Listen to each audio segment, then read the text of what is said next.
Hare Krishna devotees.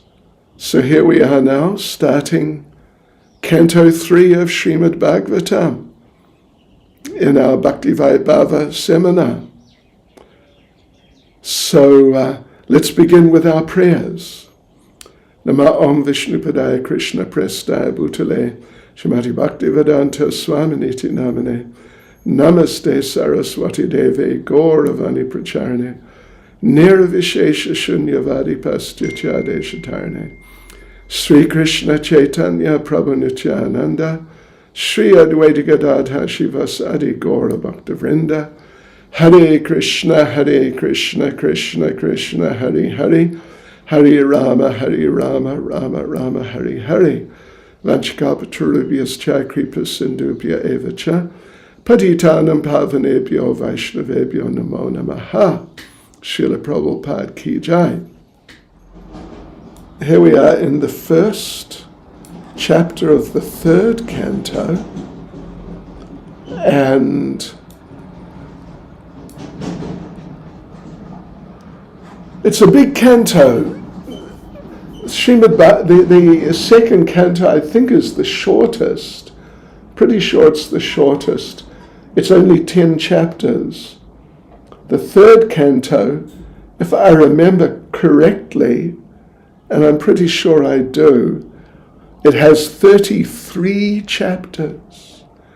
So other than the 10th canto, which is 90 chapters, third canto is just about the longest.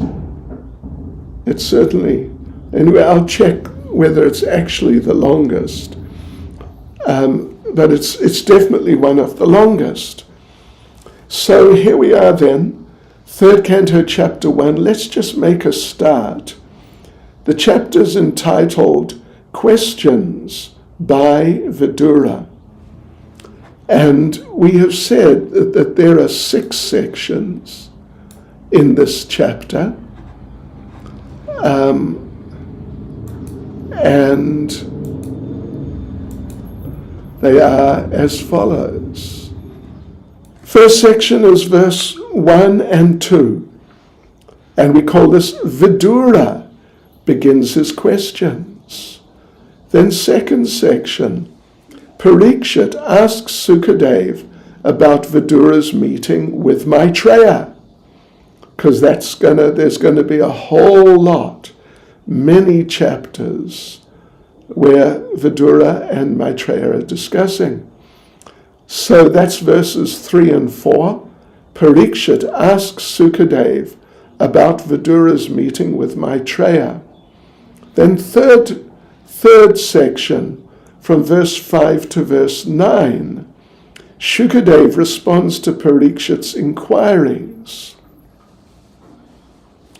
And fourth section, from verse 10 to verse 15, Vidura tries to instruct Dhritarashtra. Then from verse 16 to 23, the fifth section, Vidura leaves home, means for the first time. This is now the first time. First time he tried to instruct Dhritarashtra, and first time he left home. The second time was later, as we said, after the Battle of Kurukshetra. And then then Vidura instructed Dhritarashtra, and Dhritarashtra left home. This time now, in the third canto, he doesn't leave home at all. But then Vidura does leave home for the first time. He left home for the second time with Dhritarashtra after instructing Dhritarashtra in the first canto. So Vidura leaves home, verse 16 to verse 23, and then Vidura meets and inquires from Uddhava. Yes, Uddhava. There's a section here, a part of this, the first chapter or 2 of the third canto, in which Uddhava explains about his experiences with Krishna, seeing he just witnessed the departure of Lord Krishna. But anyway, we'll get to that in due course. So Vidura meets and inquires from Uddhava, is verse 24 to verse 45. Very long section. All right, so here we go. First section of the first chapter of Canto 3. Vidura begins his questions, verse 1 and 2. And the first verse has no purport, so I'll just go straight on to verse 2 and then go into the purport of verse 2. Shukadeva Goswami said,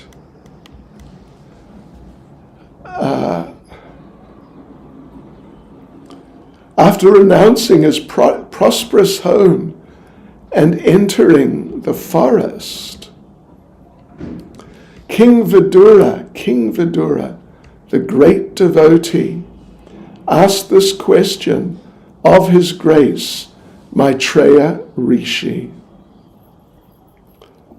So, verse 2. What else is there to say about the residential house of the Pandavas? Sri Krishna, the Lord of everything, acted as your minister. Sri Krishna, the Lord of everything, acted as your minister. He used to enter that house as if it were his own. My Lord, it's amazing, isn't it? He used to enter that house as if it were his own, and he did not take any care of Duryodhana's house. Oh, that's amazing. So, right, there's a purport here, the first purport of the third canto.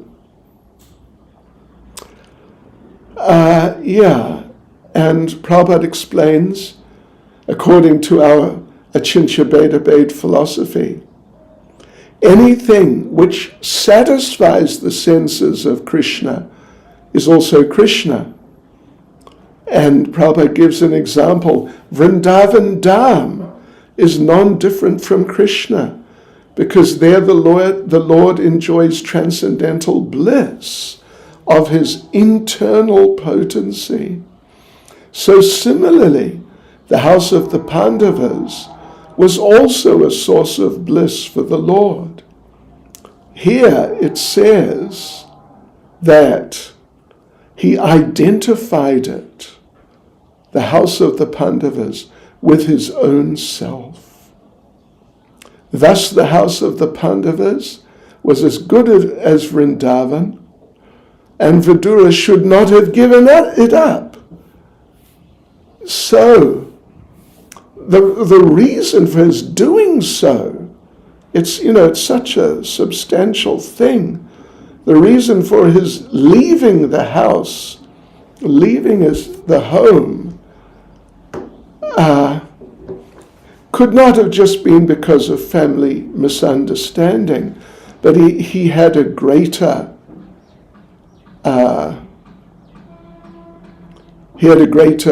mission, something greater in mind. And that is that he's going to meet Maitreya. Yeah. So Prabhupada explains, rather he took the opportunity to meet Rishi Maitreya and discuss transcendental knowledge.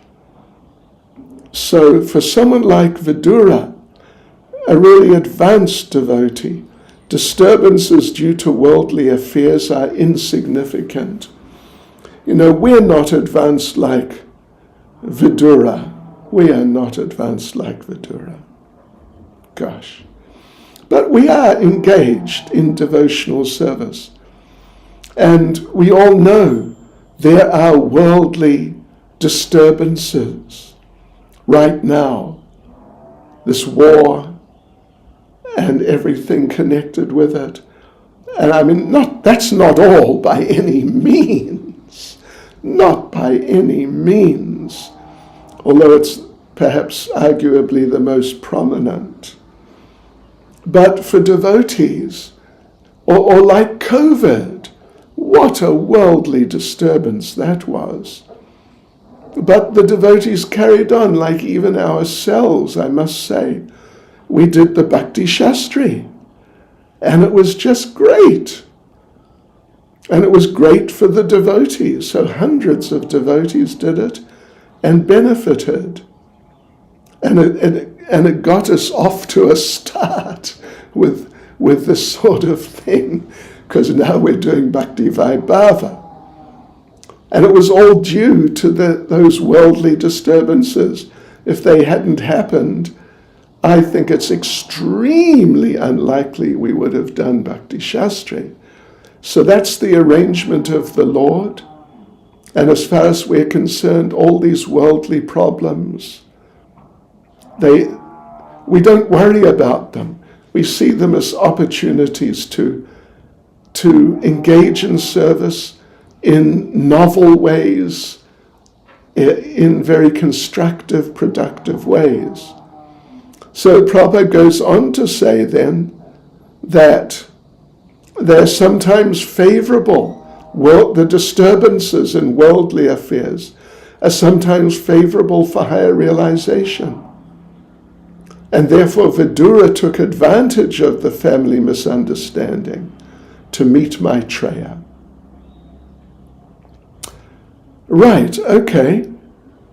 So let's go on to the second section.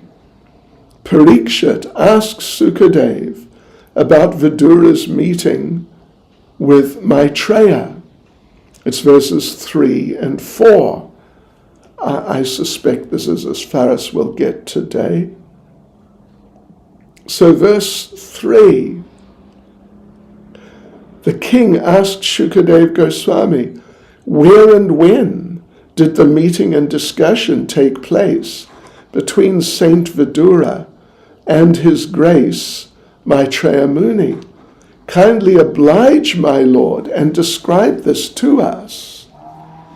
So Prabhupada makes the point that exactly as Shonaka Rishi inquired from Sutta Goswami, and Sutta Goswami replied, so Srila Shukadeva Goswami replied to King Parikshit's inquiries.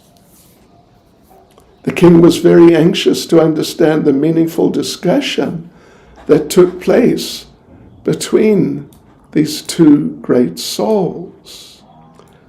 Okay, and on to verse 4.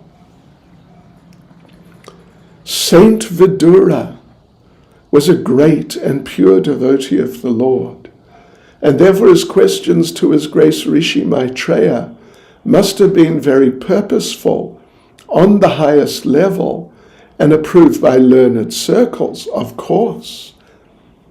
Because Maitreya, he's a great and pure devotee of the Lord. And Maitreya's highly knowledgeable personality and devotee. So Prabhupada gives nice purport. Questions and answers amongst different types of people have different values. And, for example, inquiries amongst businessmen can't be expected to be highly purposeful in spiritual values. The caliber of the people determines the quality of the questions and the answers. So in Bhagavad Gita, the discussion is between Krishna and Arjuna, the Supreme Lord, of course, and the Supreme Devotee. So it can be understood. The questions and answers can only have been on Bhakti Yoga, devotional service, Krishna consciousness. Yeah. Then Prabhupada gives an explanation, the difference between karma and karma yoga. Karma means regulated work for the enjoyment of the performer. Karma yoga is based on bhakti, or pleasing the Lord. generally on the basis of doing your duty, your regulated work, but for pleasing the Lord. So, and Srimad Bhagavatam says that we must approach the spiritual master when we want a higher level of spiritual understanding.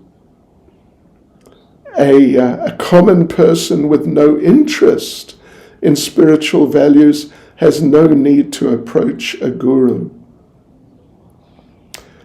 So then there's a short second paragraph that Maharaj Parikshit was a serious student about serious about learning the science of the Lord. Shukadeva was a bona fide guru, and both of them knew already that the topics described by Maitreya and Vidura were elevated spiritually. So therefore Parikshit was very interested to learn about them from the bona fide spiritual master. So there you go, devotees. We're up to the third section. Shukadeva responds to Parikshit's inquiries, verse 5 to verse 9. So let's read the verses. Well, there's not a lot of purports here, so I think I'll just go straight through it. Okay, verse 5. Sri Suta Goswami said, the great sage Shukadeva Goswami was highly experienced and was pleased with the king.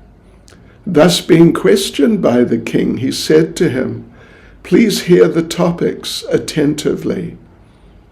So there's no purport here. Verse 6.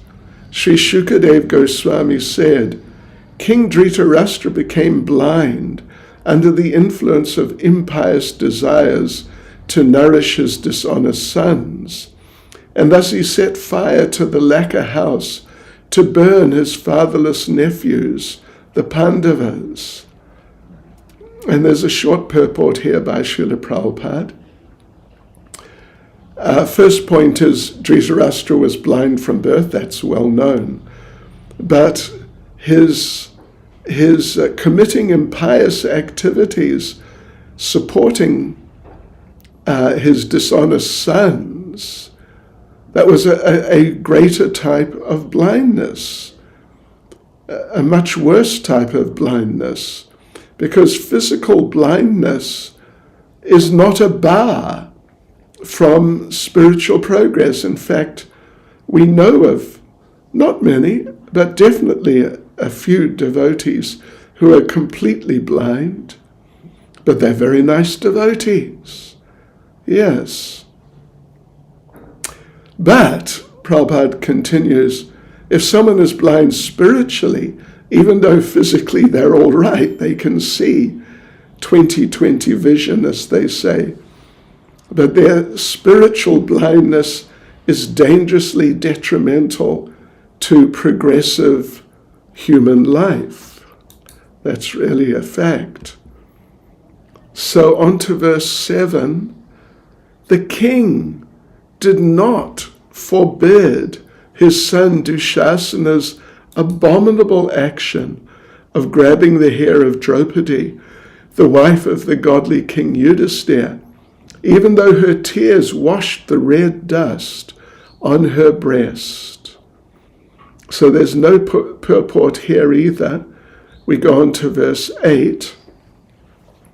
Yudhisthira, who was born without any enemy, was unfairly defeated in gambling, but because he had taken the vow of truthfulness, he went off to the forest. When he came back in due course and begged the return of his rightful share of the kingdom, he was refused by Dhritarashtra, who was overwhelmed by illusion. So, yes, there's a purport here.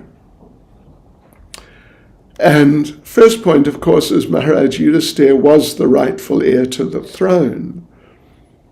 Yeah, but Dhritarashtra adopted various unfair means to cheat him in favor of his own sons.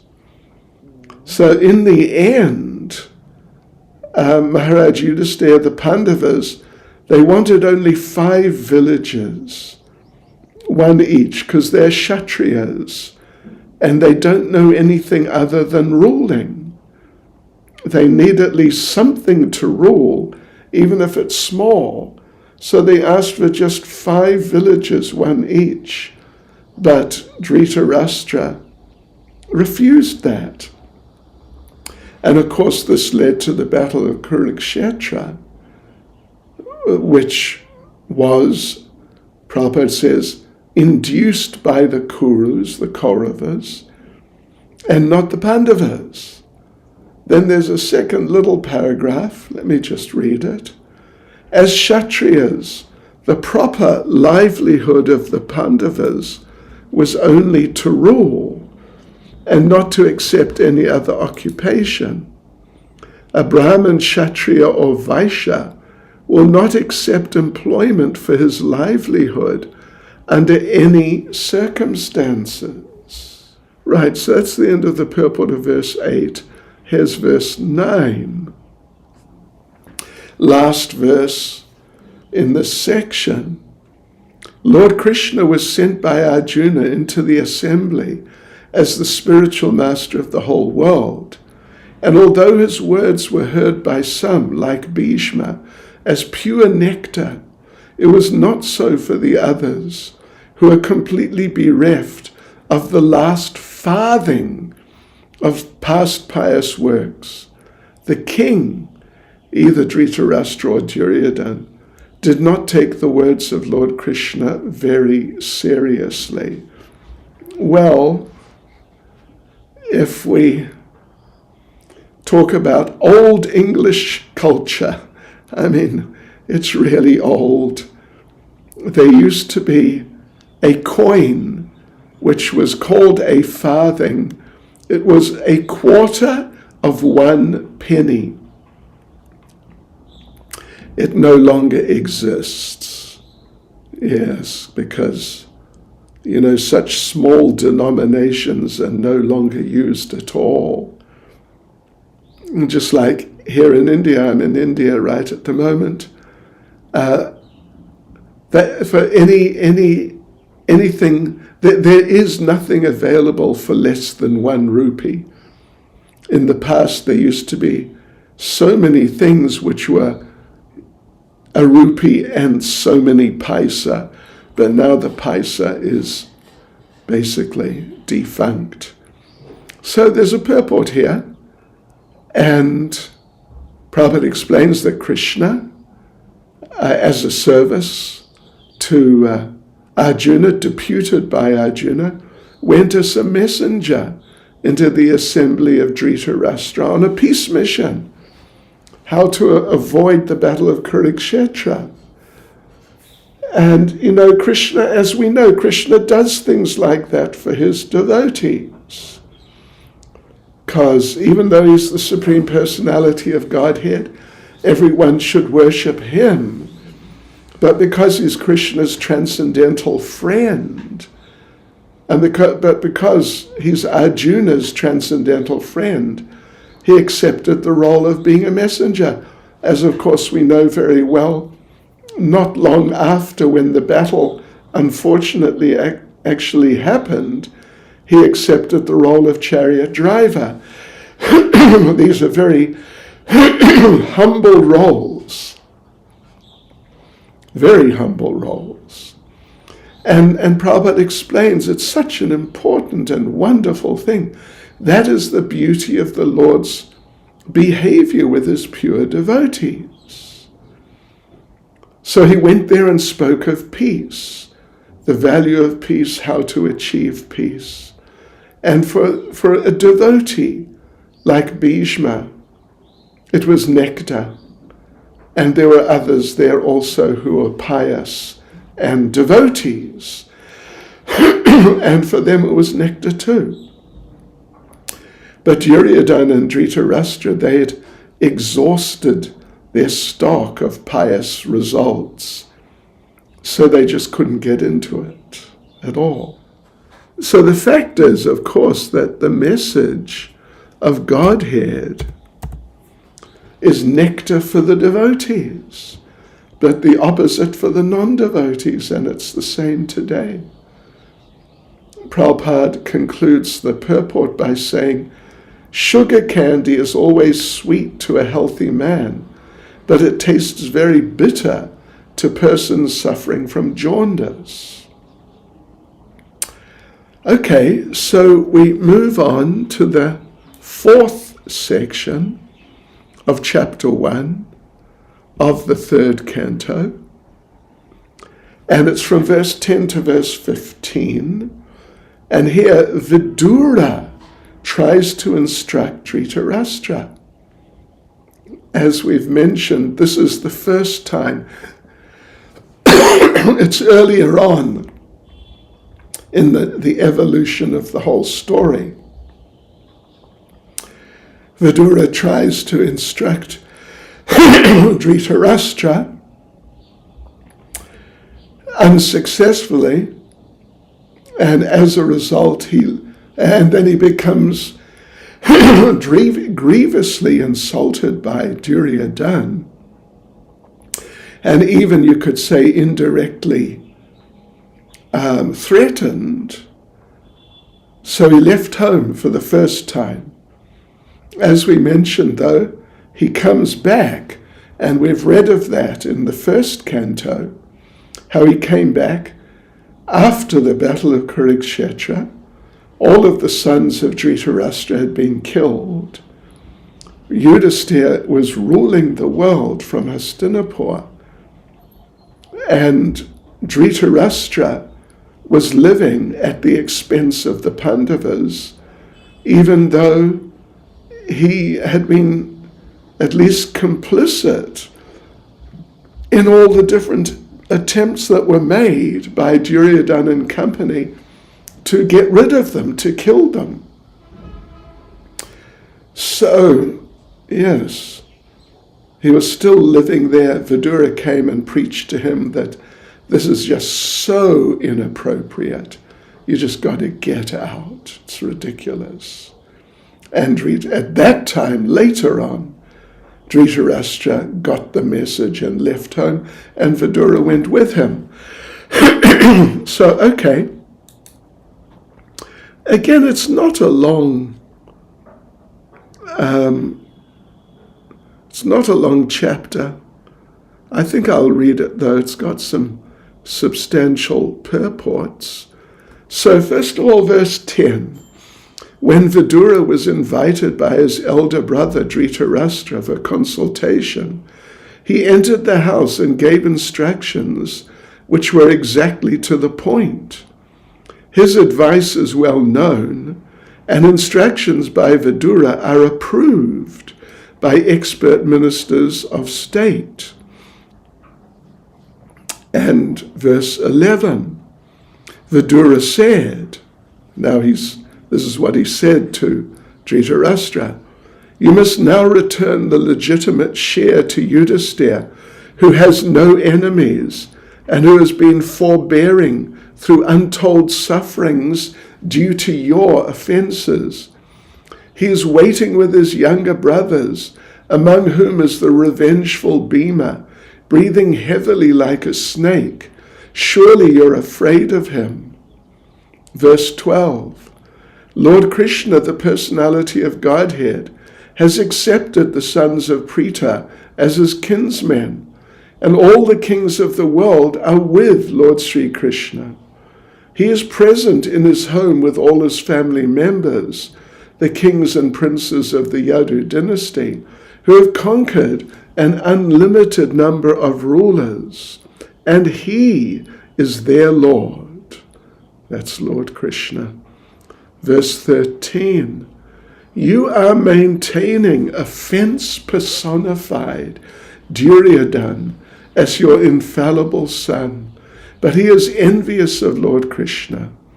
And because you are thus maintaining a non-devotee of Krishna, you are devoid of all auspicious qualities.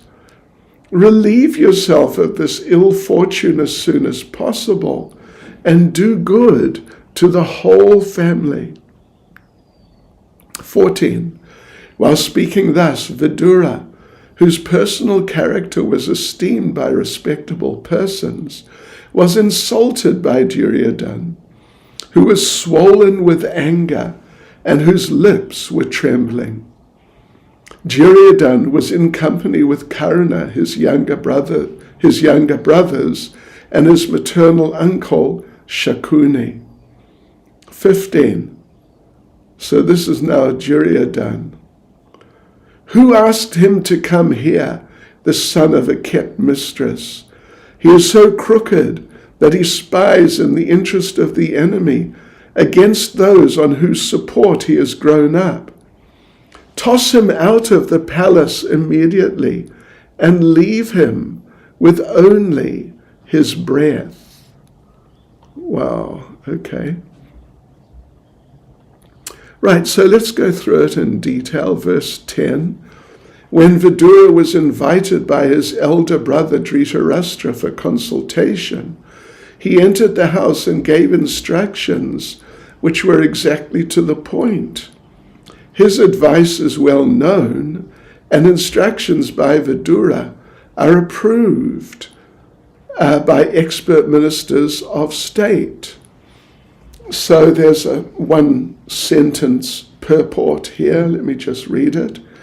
Political suggestions by Vidura are known as expert, just as in modern times, Pandit Chanakya is considered the authority in good counsel in both political and moral instructions. Yeah, anyway, it's very much like that. It's very much like that. Vidura is especially qualified, and, there's a very good reason for that.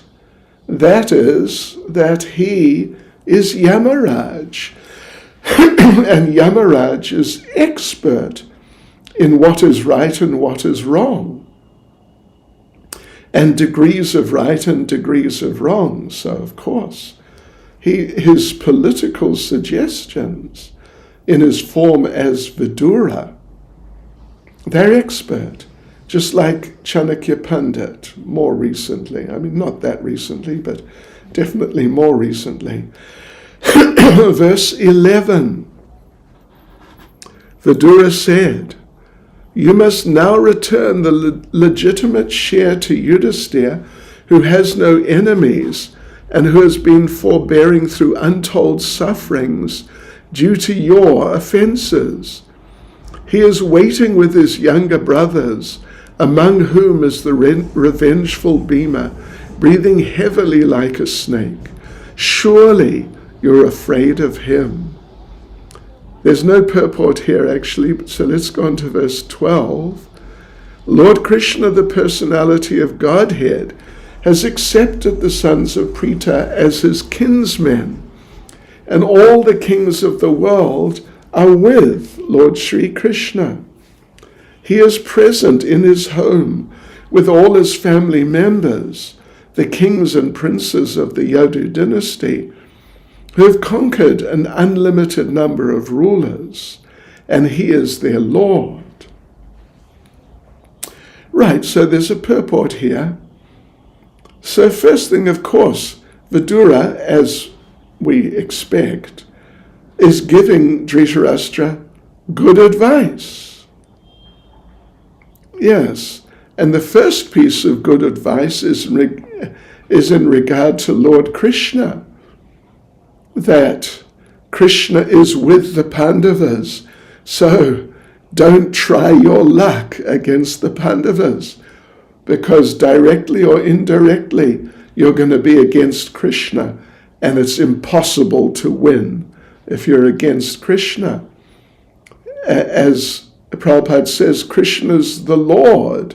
He's worshipable by all Brahmins and by all demigods. Yes. So, and of course he's also with his family members. They're the conquerors of all the kings of the world.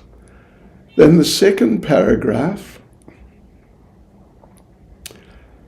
Kshatriyas used to fight each other, kidnap the beautiful daughters of kings.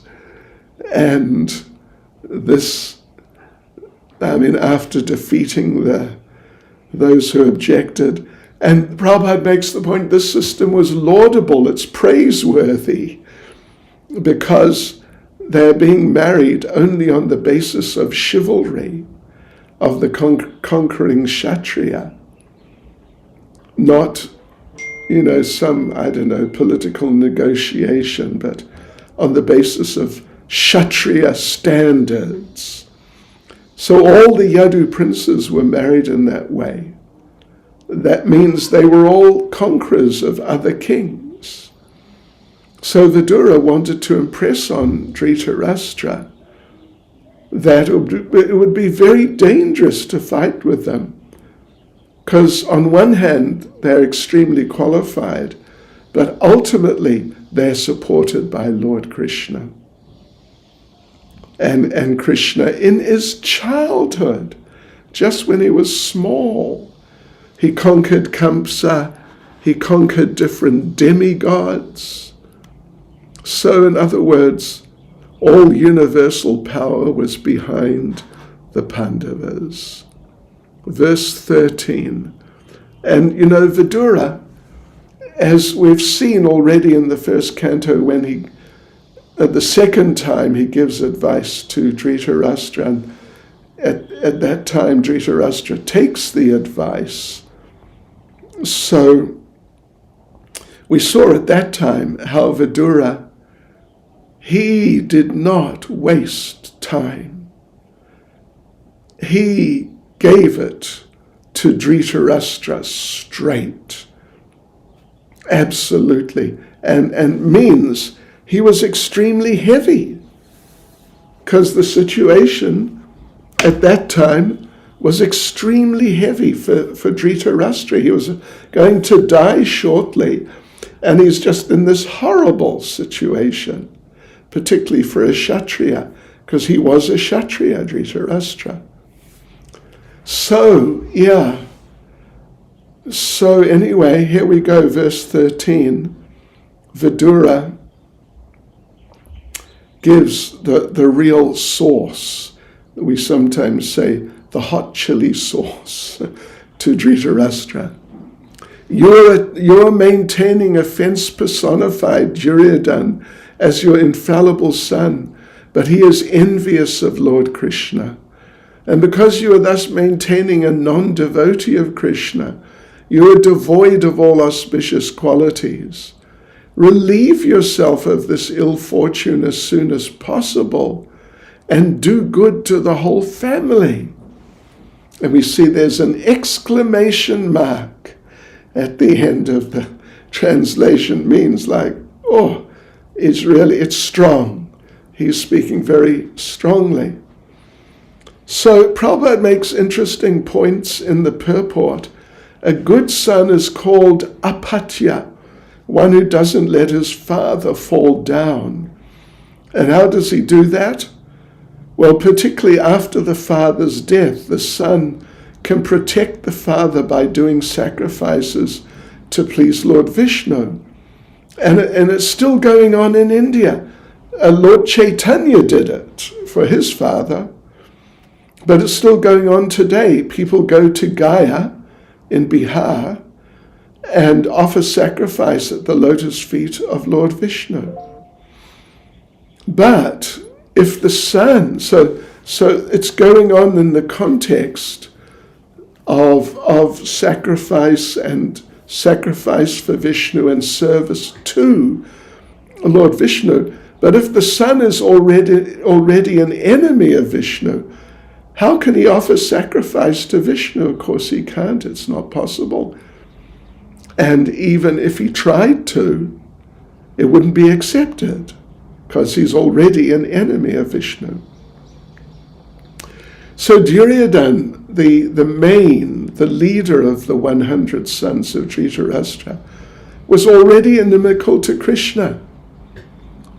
So after death, he wouldn't be able to protect Dhritarashtra, in that it's like the standard way that the sons help their fathers, their parents, after death. And Duryodhana himself was in such a mess. He was going to fall down also because of his attitude to Lord Vishnu. He didn't take the Lord seriously. Yeah. So therefore Vidura advised Dhritarashtra to get rid of Duryodhana as soon as possible for the good of his family.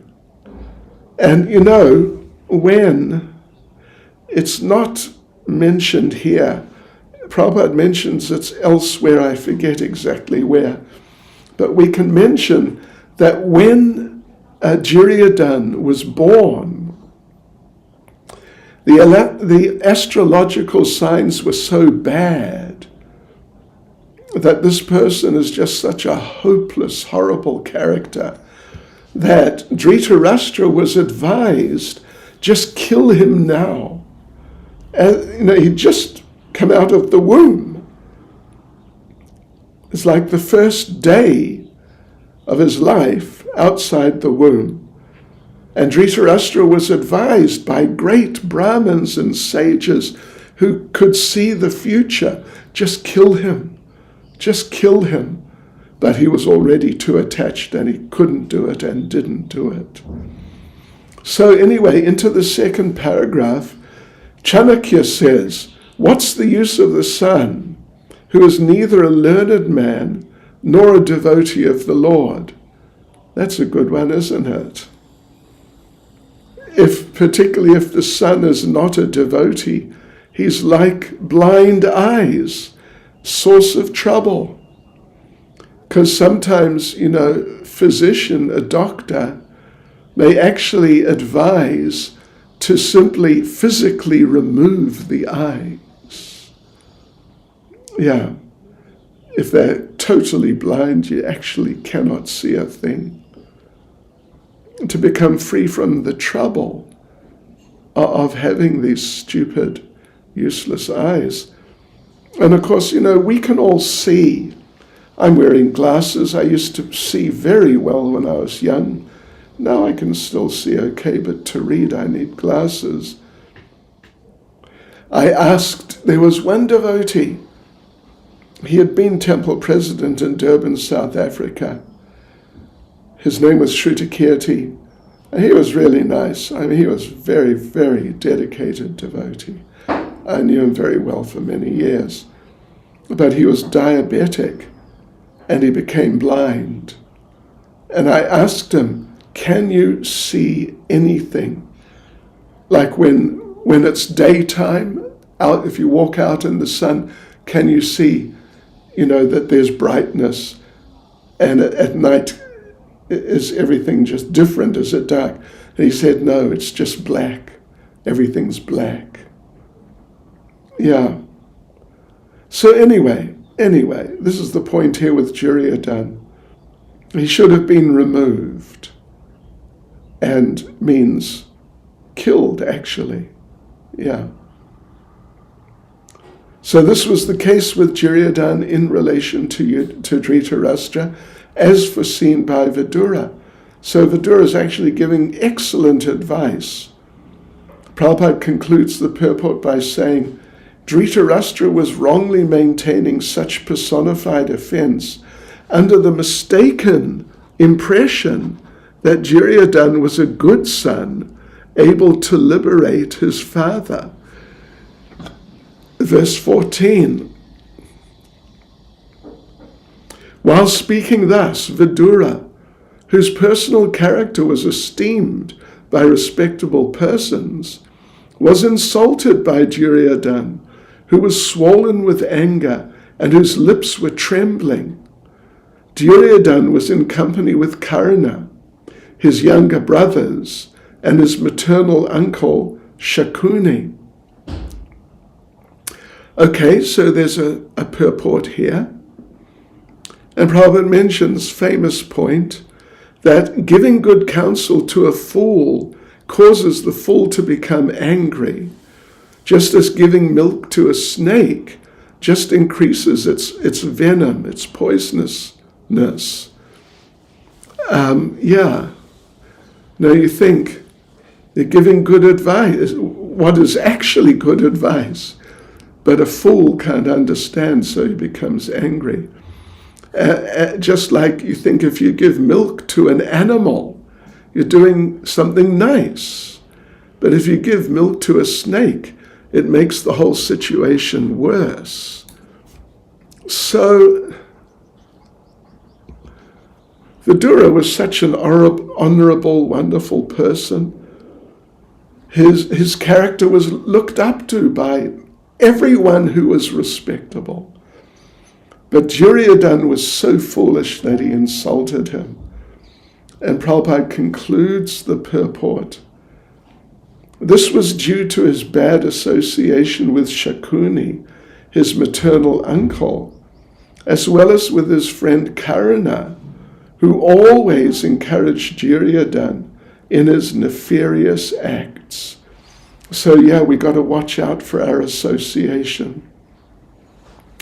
If you get into bad association, envious association, you can turn your life upside down and make just a mess of it. Verse 15, this is now Duryodhana speaking, in such a horrible way. Who asked him to come here, the son of a kept mistress? Well, the fact is, we just read that Dhritarashtra asked him to come and give him advice. But anyway, Duryodhana, he's a case. So who asked him, Vidura, to come here, the son of a kept mistress? Because he was the son of a maidservant. Father was Vyasadeva. He's so crooked that he spies in the interest of the enemy against those on whose support he has grown up. Toss him out of the palace immediately and leave him with only his breath. Okay, so let's have a look at the purport here. The custom was that when a Kshatriya king was married, then along with the princess, the daughter of another Kshatriya king, he would take several other girls who are, Prabhupada explains, they're attendant mistresses, known as dasis. Dasi, of course, means female servant. And the king would have sons with them, and they're called dasi putras, or dasi sutas. Here in verse 15, in the verse itself, Duryodhana uses the term dasya sutam. He's the son of a dasi, a kept mistress. So those sons would have no claim to royal possession, but still they'd be maintained like royalty. They'd never be given some role like that, like to become the king. But they'd be maintained like they were princes, and that was Vidura's position.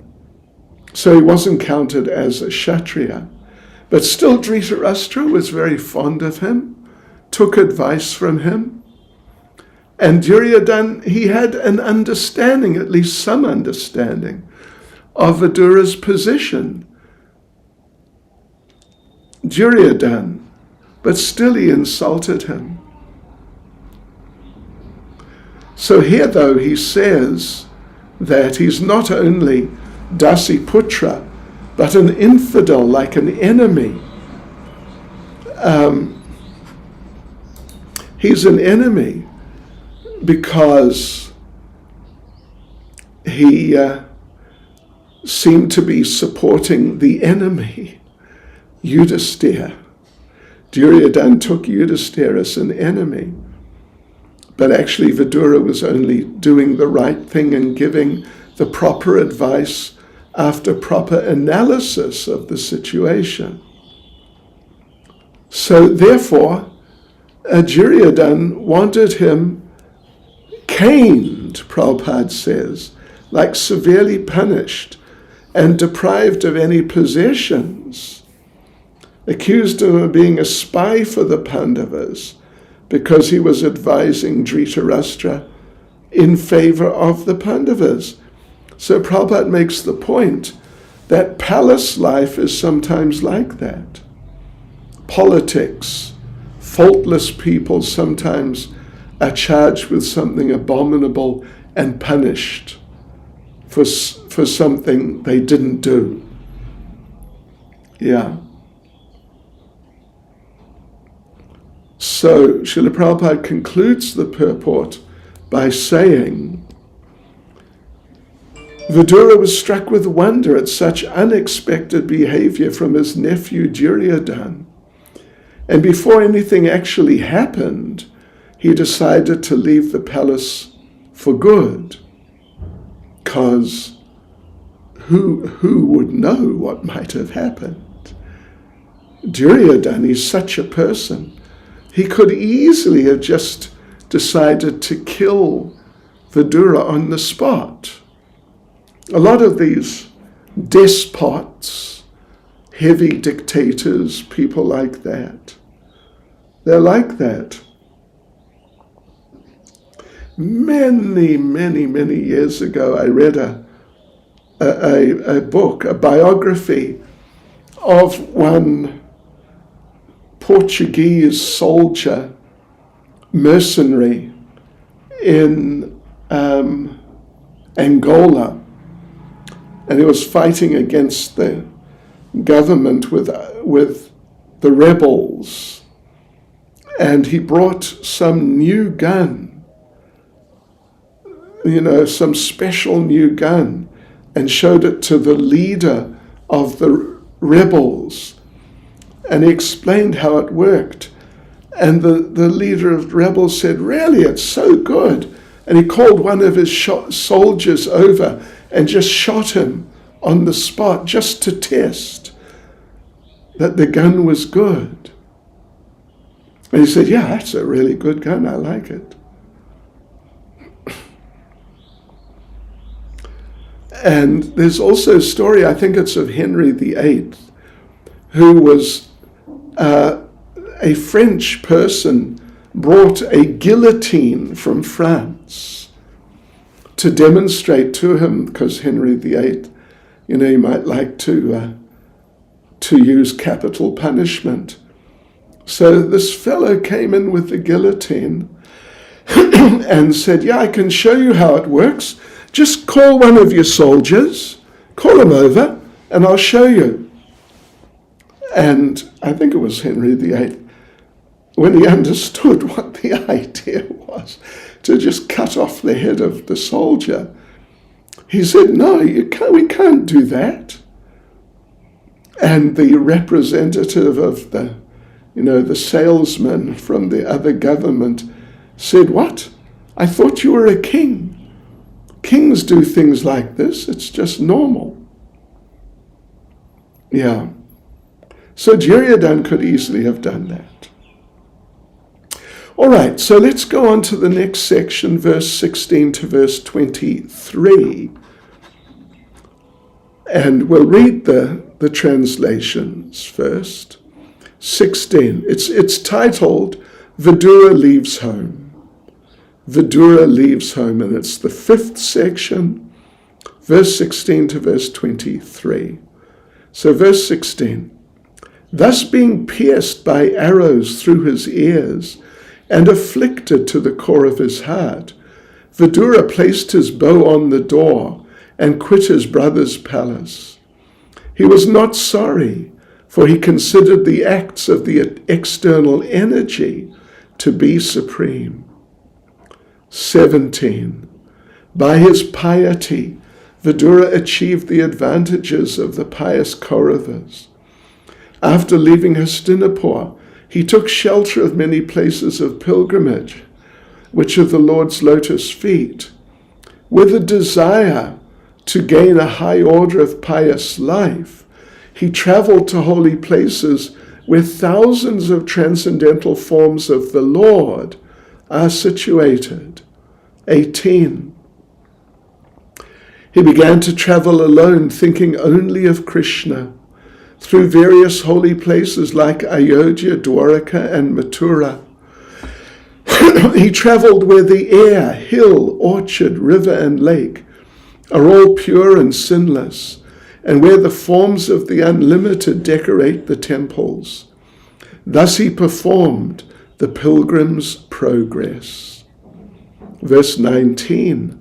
While so traversing the earth, he simply performed duties to please the Supreme Lord Hari. His occupation was pure and independent. He was constantly sanctified by taking his bath in holy places. Although he was in the dress of a mendicant and had no hairdressing nor a bed on which to lie. Thus he was always unseen by his various relatives. 20. Thus, when he was in the land of Bharatvarsha, traveling to all the places of pilgrimage, he visited Prabhasa Kshetra. At that time, Maharaj Yudhisthira was the emperor and held the world under one military strength and one flag. 21. At the place of pilgrimage at Prabhas, it came to his knowledge that all his relatives had died due to violent passion, just as an entire forest burns due to fire produced by the friction of bamboos. After this he proceeded west, where the river Saraswati flows. 22. On the bank of the river Saraswati there were 11 places of pilgrimage, namely Trita, Ushana, Manu, Pritu, Agni, Asita, Vayu, Sudasa, Go, Guha, and Shraddhadev. Vidura visited all of them and duly performed rituals. Verse 23. There were also many other temples of various forms of the Supreme Personality of Godhead Vishnu, established by great sages and demigods. These temples were marked with the chief emblems of the Lord, and they reminded one always of the original personality of Godhead, Lord Krishna.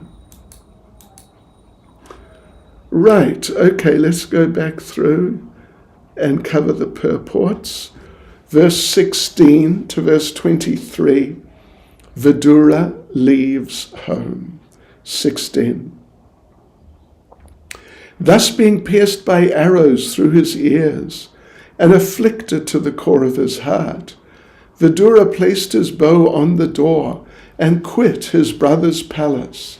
He was not sorry, for he considered the acts of the external energy to be supreme. So for the first paragraph, I've just taken the first little sentence and then verse 27 from chapter 3 of Bhagavad Gita. So Prabhupada makes the point that pure devotee is never perturbed by any awkward situation, Prabhupada says, or just any difficulty created by the external energy. And Bhagavad Gita 3:27 basically confirms that, you could say, in the sense that the pure devotee knows that everything in this material world generally is going on under the influence of Maya. Yes. And the devotee knows that I am not the doer. I am the non-doer. Yeah. So Prabhupada goes on. It's pretty extensive. So the thing is, and this is referring to that verse, chapter 3, verse 27, Bhagavad Gita, a conditioned soul absorbed in the material energy, thinks he's doing absorbed in false ego, thinks he's doing everything himself, but actually is fully under the control of the external energy. And the external energy is fully under the control of the Lord. So that means the conditioned soul is under the control of the laws of the Lord, but due to illusion, he thinks he's independent. You know, it's such an amazing thing, isn't it? The sense of independence of the conditioned soul. And Prabhupada makes the point that Duryodhana was thinking like that under the influence of Maya. And so therefore, even at this point right now, it's clear that he's going to be vanquished in due course. So, and this was shown, Duryodhana couldn't accept the excellent advice of Vidura. On the contrary, he insulted him. And Vidura, Prabhupada says, it's really, such a powerful point. Vidura could see that Duryodhana, under the influence of Maya, was making progress towards his own ruination. Wow, it's amazing, isn't it? Yeah. And so Prabhupada says, he therefore considered the acts, this is Vidura, he therefore considered the acts of the external energy to be supreme. Yet he also saw how the internal energy of the Lord helped him in that particular situation. So Vidura was never attached to the palace. He was always ready to leave and just get completely into devotional service. So therefore he didn't become upset. He didn't become angry with Duryodhana. He didn't try to beg that, oh, please let me stay on.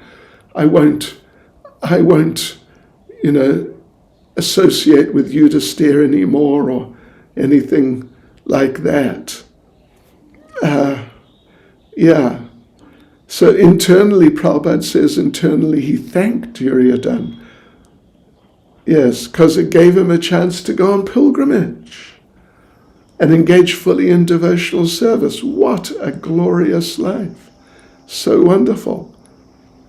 So therefore, the word gata vayata, which means without being sorry, is significant because Vidura was relieved from the tribulations which trouble all people who are entangled in material activities.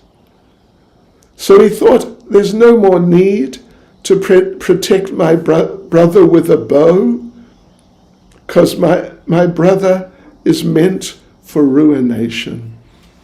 And Prabhupada concludes the purport, thus he left the palace before Duryodhana could act.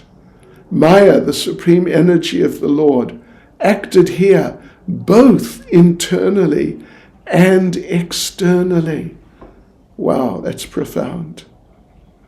17. By his piety, Vidura achieved the advantages of the pious Kauravas. After leaving Hastinapur, he took shelter of many places of pilgrimage, which are the Lord's lotus feet, with a desire to gain a higher order of pious life. He traveled to holy places where thousands of transcendental forms of the Lord are situated. Wow, what a way to go. It's just wonderful, isn't it? Pilgrimage is so nice. So, Prabhupada explains, and there's really quite a purport here. Vidura was a very pious and elevated soul. Otherwise, he couldn't have taken birth in the Kaurava family. And Prabhupada refers to the typical results of past pious activities. You have high parentage, you have wealth, you're learned, You're beautiful. Yeah. But these are not sufficient to get the mercy of the Lord, to get the Lord's devotional service. Actually, Vidura thought that he was impious. So therefore he wanted to visit the holy places to increase his piety, to come closer to the Lord. Of course, Krishna was around, and Vidura knew Krishna personally. He could have approached Krishna directly, but didn't, because he felt, or because he was not sufficiently free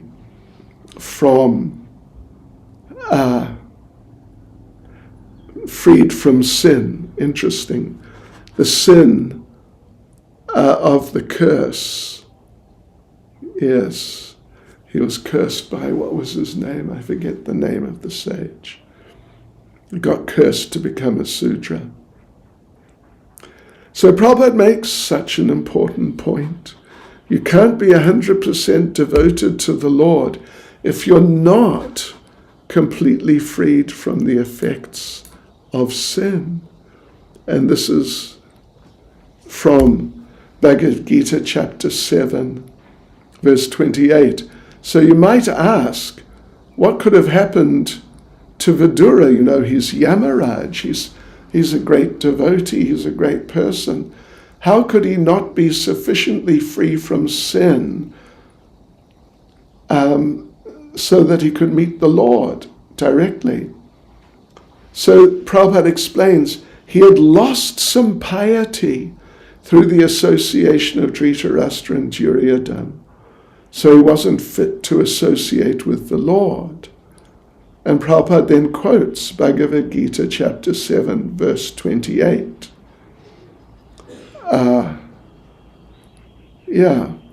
And Prabhupada explains it in the next little paragraph directly underneath the Sanskrit of the verse.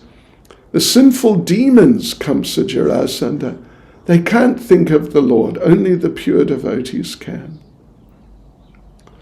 And Prabhupada says that those who follow regulative principles as described in Shastra can do Jnana Yoga and Karma Yoga. And after that they may understand pure consciousness. But only when God consciousness develops can one take advantage of the association of pure devotees. Then there's a short third paragraph.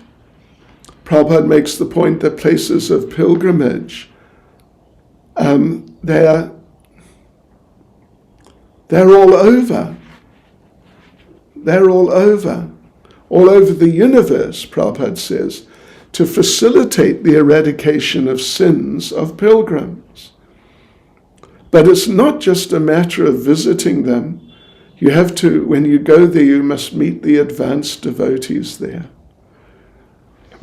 And the fourth paragraph, the deities there, forms of the Lord, they can be appreciated by common people. They can be perceived and appreciated to the degree we're involved in devotional service. That's really the point. Even for those who are not completely free from sin. It's a question of degree. Yes. But the Lord can do what he likes, so he can accept our service in the archa form. So it's not an idol. It's the Lord in person. It's not just a representation, something symbolic. But the guidance of a pure devotee is always required for this. And the fifth paragraph. In Bharatvarsha, there are hundreds and thousands of pilgrimage places all over. And by traditional practice, people go and visit them during different seasons, different times of the year. Then Prabhupada mentions some of the deities in some of the places, At Mathura, the birthplace of Lord Krishna, he's there as Adi Keshava. He's present at Puri as Lord Jagannath, who's also known as Purushottama. He's present at Allahabad, Prayag, as Bindu Madhava. At Mandara Hill, he's present as Madhusudana. In the Anandaranya, he's known as Vasudev, Padmanabha, and Janardhan. And at Vishnu Kanchi, he's known as Vishnu. And at Mayapur, he's known as Hari. So Prabhupada says it's quite incredible. There are millions and billions of such archa forms of the Lord distributed all over the universe. And Prabhupada quotes a verse from Chaitanya Charitamrita to that effect, that the Lord has distributed himself like that. So, devotees, I think we'll finish there.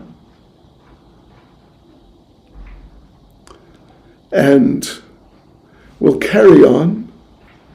Tomorrow we'll carry on with verse 18. Still in the middle of this section about the pilgrimage of Vidura. So there you go, devotees. Hare Krishna. Srila Prabhupada Ki Jai.